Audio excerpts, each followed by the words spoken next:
नमस्कार दोस्तों, मैं आचार्य ध्यान अमीन और यहाँ भक्ति साधना से कुछ प्रश्न और कुछ अनुभव है वो मैं आपको बता रहा हूँ और उसके बारे में भी आपको बता रहा हूँ। हो सकता है ऐसा आपके मन में भी हो। यहाँ इस YouTube चैनल पे मैं किसी भी भक्ति साधना का साधिका या साधक का ऑडियो प्ले नहीं करूंगा, ठीक है। उनका जो मेन बात है, जो मेन प्रश्न है वो मैं आपको बता रहा हूँ, क्योंकि कुछ चीजें जो है वो पर्सनल होनी चाहिए। तो वो पर्सनल, प्रेम में पर्सनल बहुत कुछ होता है। हम प्रेम को ओपन ऐसे नहीं कर सकते, है ना, क्योंकि जो प्रेम करता है वो अपनी स्थिति को जानता है, बाकी सब लोग उसे पागल समझते हैं। तो प्रेम में बहुत सारी चीजें हैं जो एकदम प्राइवेसी में होनी चाहिए, वो पर्सनल ही होनी चाहिए, वो पब्लिक नहीं होनी चाहिए। मगर उनमें से कुछ खास बातें हैं जिससे कि आप सभी को मदद मिल सकती है। तो पहला एक प्रश्न जो है वो ये है कि गुरुदेव, मैंने जो है आप पे अधिकार जमाया, या आप पे जो भी मतलब कि प्रेम करा, आप पे अधिकार जमाया, आपको नहीं समझ पाए, ऐसी बातें जो अहंकार से निकलती हैं। तो इस बात को समझ लेंगे आप सभी लोग, जब आप अपने गुरु को प्रेम करेंगे या परमात्मा को प्रेम करेंगे तो जहां आप खड़े हैं वहीं से प्रेम करेंगे। अगर फॉर एग्जाम्पल, अगर मैं दिल्ली में हूं, मुझे लखनऊ जाना, तो मैं दिल्ली से लखनऊ जाऊंगा। ऐसा नहीं है कि मैं बॉम्बे से लखनऊ जाऊंगा। बैठा मैं दिल्ली में हूं तो बॉम्बे से लखनऊ नहीं जा सकता, तो दिल्ली से ही लखनऊ जाऊंगा। तो जहां आप खड़े हैं वहीं से आपकी प्रेम की यात्रा होगी। फिर उस प्रेम में अहंकार भी होगा, अधिकार भी होगा, गुस्सा भी होगा, वासना भी होगी, झगड़ा करने का भी मन करेगा। मैं जो कह रहा हूं, मैं जो कह रही हूं, आपको उसी को मानना चाहिए, ऐसा भी होगा।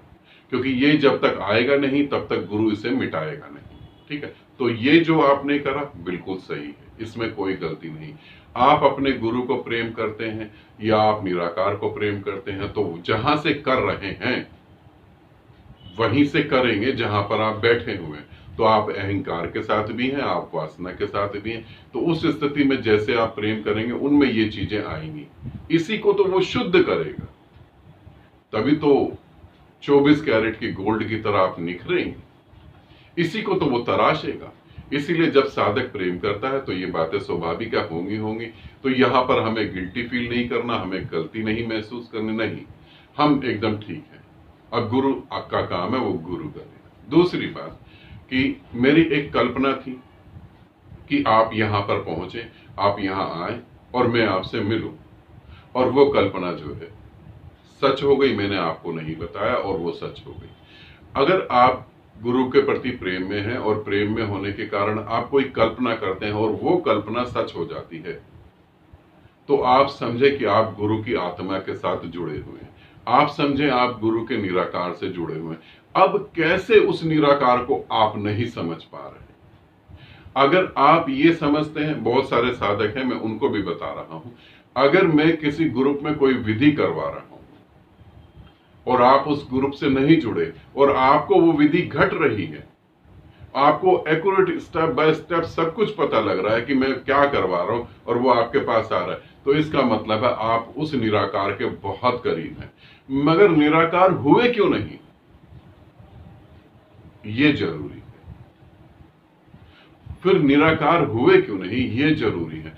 इतना तो हो गया कि आपको निराकार या गुरु से उठती हुई एक बात, या गुरु से उठती हुई कुछ बातें, या गुरु के भाव आपके पास पहुंच रहे हैं, आपके भाव गुरु के पास पहुंच रहे हैं, इतना करीब आ गए, तो फिर वो निराकार क्यों नहीं हो रहे?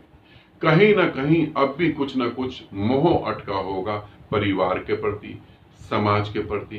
कोई ना कोई ऐसा संस्कार होगा जो तुम्हें समझा दिया गया हो कि गुरु से ऐसी बातें नहीं करो, ये बातें गलत हैं, कि गुरु के साथ ऐसा व्यवहार नहीं करो कि ये गलत है, कि गुरु के साथ जो है आप ऐसे शब्दों का यूज नहीं कर सकते। कुछ ना कुछ संस्कार, कहीं ना कहीं कोई अहंकार, कहीं ना कहीं जो है मोह समाज के प्रति, वो आपको अब भी उस निराकार के साथ एक होने में रोक रहा होगा, ठीक है।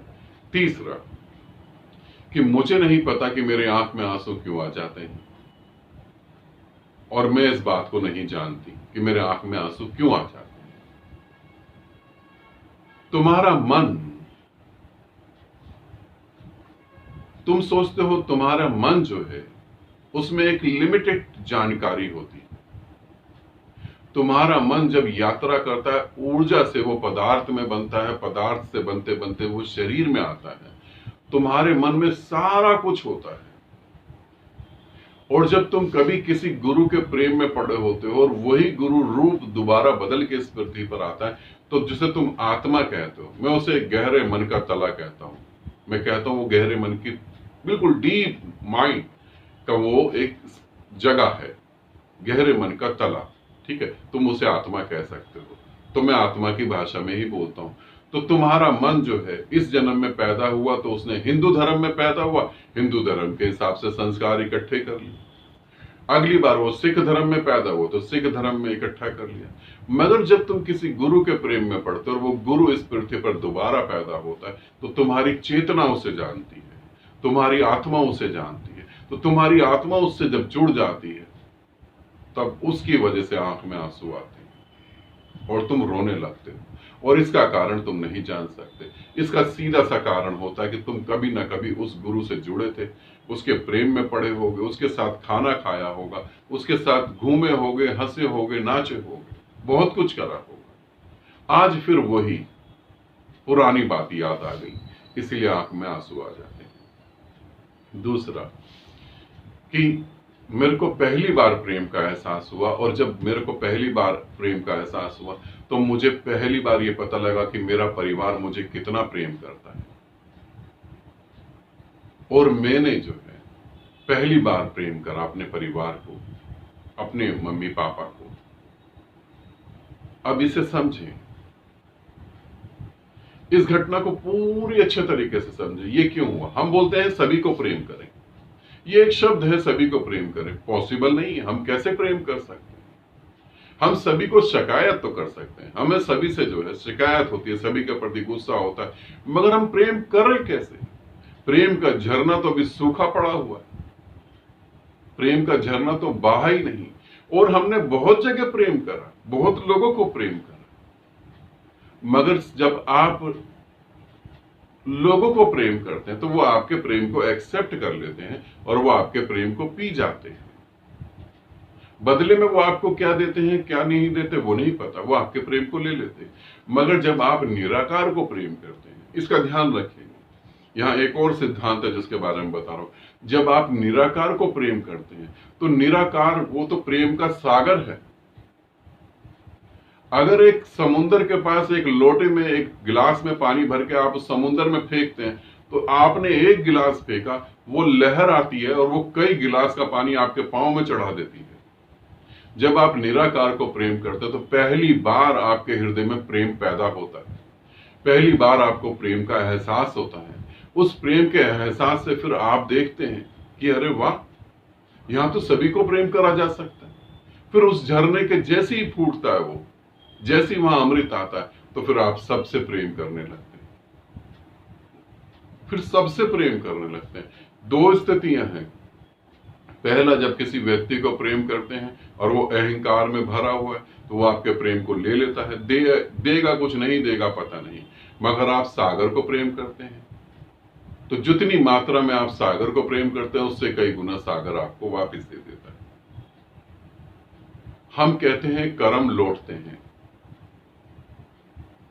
कर्म लौटते हैं।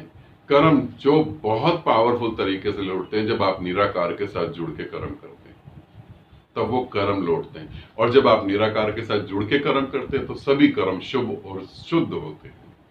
कोई भी कर्म अशुद्ध नहीं हो सकता, क्योंकि निराकार जो है वो शुद्ध और अशुद्ध से जो पार है बिल्कुल। इसीलिए वो आपके ऊपर जो बारिश करता है प्रेम की, वही अमृत। एक लास्ट, मैंने प्रेम करा, मुझे प्रेम में बहुत अच्छा अनुभव हुआ, और ऐसा अनुभव हुआ, उस अनुभव की वजह से मैं आध्यात्मिक यात्रा में उतरा और मैं उसी अनुभव को ढूंढ रहा हूं, मुझे अभी तक नहीं मिला। ऐसी मिस्टेक कभी भी कोई साधक बिल्कुल नहीं करे, प्रेम में, भक्ति मार्ग में भी, और जो है ध्यान साधना में भी। आपको जो अनुभव घटित हो गया उसकी दोबारा कोई कामना नहीं करें। अगर आप बार बार उसकी कामना करते हैं, बार बार इच्छा करते हैं, तो आपका मन जो है एक काल्पनिक परमात्मा आपके सामने खड़ा कर देगा और उसमें आप संतुष्ट हो जाएंगे। और यही संतुष्टि जो है आपको मौत के वक्त टूटेगी, तब आपको पता लगेगा परमात्मा नहीं था, वो सिर्फ मेरी कल्पना थी। इसीलिए जो अनुभव हो चुके हैं उसकी मांग नहीं करें। प्रेम दाता है, परमात्मा दाता है। परमात्मा देना जानता है और तुम परमात्मा के साथ जुड़ रहे हो तो दाता बनोगे, भिखारी नहीं। इसे समझना। सम्राट के साथ जुड़ोगे तो सम्राट हो जाओगे, गुलाम नहीं होगे। और उस परमात्मा के साथ जुड़ोगे तो फिर भिखारी नहीं। इसलिए मांग छोड़ो, अनुभव की मांग भी छोड़ दो और उतर जाओ पूरी तरह से प्रेम में।